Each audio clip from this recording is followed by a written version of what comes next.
de l'entreprise, instaurer des politiques, on va dire, de flexibilité qui prennent en compte, et tu as bien fait de le signaler tout à l'heure, Malia, parce que l'idée n'est pas de parler d'égalité, l'idée est de parler d'équité. Et donc, les politiques de flexibilité en faveur de l'équité, selon vous, quelles seraient les principales priorités de ces politiques-là? Sur quoi il faut agir en priorité sur le marché marocain? En faveur de la femme, c'est la question. Oui, en faveur de la femme, c'est justement prendre en compte ses besoins spécifiques. Et je pense que le maître mot, c'est la flexibilité. Une femme a besoin de flexibilité parce que elle gère, c'est un peu le chef d'orchestre d'une famille, en plus de sa carrière. Donc elle gère des imprévus finalement tous les jours. Et c'est très compliqué de rentrer dans un cadre rigide. Donc quand tu bénéficies d'un cadre flexible, c'est un peu ce que disait Raja, bon, il y a le modèle espagnol, mais il y en a d'autres.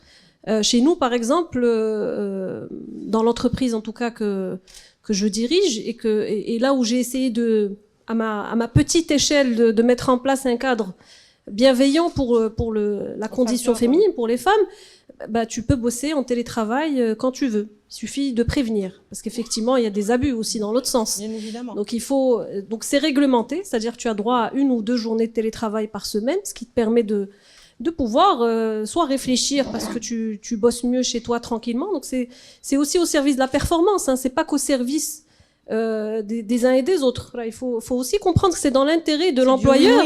C'est du win-win. C'est dans l'intérêt de l'employeur de donner ce minimum de flexibilité. Donc le télétravail, et je pense que c'est là où le Covid a été un vrai avant-après.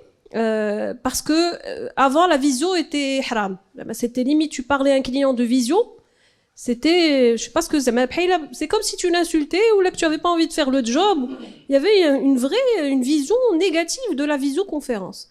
Le Covid est venu en cassant cette perception négative, donc ça a ouvert effectivement une dimension de flexibilité sur la tenue des réunions, et donc on peut faire nos réunions internes en visio. Il y en a au moins 2-3 par semaine. Donc c'est déjà un premier niveau de flexibilité. Il y a de plus en plus de clients qui acceptent de faire des réunions à distance. Donc ça te permet d'éviter les temps de déplacement et qui sont franchement chronophages. C'est-à-dire une réunion d'1 heure, c'est minimum 1h30 de déplacement qui te bousille finalement du temps de travail, de performance. Et puis c'est aussi la possibilité d'être flexible sur les cycles, les différents cycles qu'on peut connaître dans notre vie. Quand on est enceinte, quand on accouche, post-accouchement, quand les enfants sont malades. C'est-à-dire que finalement, on suit un peu le cycle de vie d'une famille. Et une femme, ça c'est quelque chose d'important à se dire, on peut pas être performante tout le temps. Parce que souvent, on exige de nous-mêmes d'être performante tout le temps. C'est pas possible. Pas possible parce que on gère des contraintes. Parce que c'est physiquement impossible. Fatem Zara, tu disais, on est debout, les premières arrivées, mais c'est usant. À quel prix finalement? À quel prix, on va en parler, je pense, Myriam, mais à quel prix est-ce qu'on peut mener de front une carrière performante, être superwoman à la maison, des enfants propres, des enfants sans l'époux, parce que moi, j'en parle parce que l'époux en ce moment, j'en ai marre d'époux. C'est juste une horreur. J'aimerais qu'on fasse une campagne pour que toutes les mamans soignent les enfants, parce que c'est une infestation, c'est horrible. Elles sont trop prises, justement, dans le milieu professionnel. C'est ça, elles sont prises, donc l'époux, mais c'est des petites choses, c'est tomber malade, c'est la saison des grippes, c'est les enfants tout le temps chez le pédiatre, et ça, il faut le gérer, il faut de la flexibilité. Soit tu as un patron qui te l'autorise, soit, et franchement c'est mon cas, soit tu montes ta boîte. À un moment donné, tu te retrouves acculé, parce que tu n'as pas envie de choisir entre être une maman.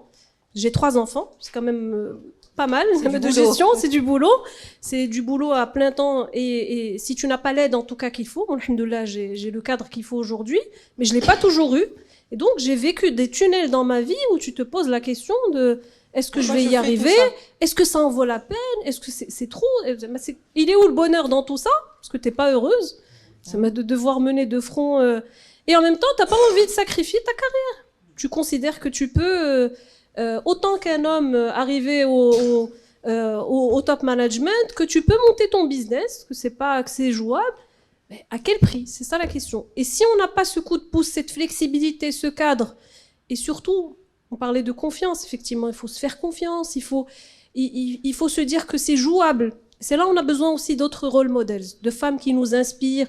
Cette sororité, elle est importante parce qu'on se dit, là, je suis pas la seule. Il y a d'autres femmes qui sont passées par là, elles ont trouvé des solutions, donc je peux y arriver.